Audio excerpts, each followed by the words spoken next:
This afternoon, Governor Hochul used her State of the State speech to kick off her re-election campaign with a double-pronged message: make New York affordable and stand up to Donald Trump. Political reporter Marcia Kramer live for us in Albany with details. Marcia? Well, Jess, it's not going to be an easy political season for Kathy Hochul. She faces a primary from her lieutenant governor on the left, and if she beats him, she faces popular Republican Nassau County Executive Bruce Blakeman. She tried to straddle both sides today. Your family is my fight. Driven to the left by the affordability agenda of New York City Mayor Zohran Mamdani, Kathy Hochul ticked off a number of pocketbook issues that she hoped would please those who are hard-pressed financially. In addition to her previously announced plan for universal child care, starting with 2-year-olds, the governor offered a number of proposals to make things cheaper without saying exactly how much cheaper. Cheaper car insurance, cheaper home insurance, and reduced utility rates.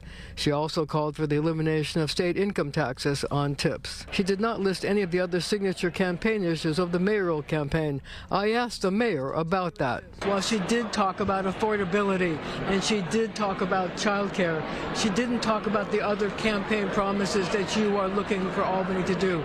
No tax to rich, no free buses, and some of the other things that you regard as very, very crucial.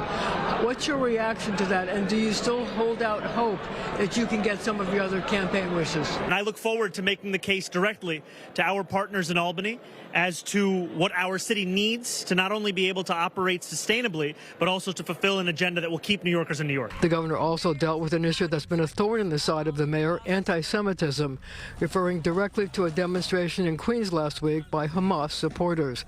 She said she's going to support legislation to create a buffer zone around houses of worship. That's not free expression, that's harassment.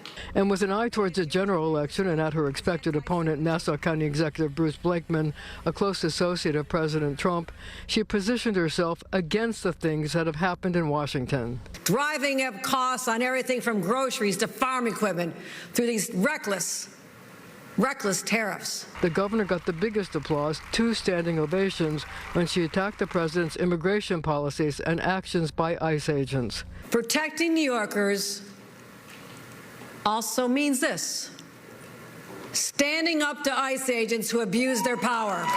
Blakeman, who didn't bother to come to Albany to listen to the speech, like many other elected officials, said there was nothing in the speech that was believable. I thought I was watching a Saturday Night Live skit.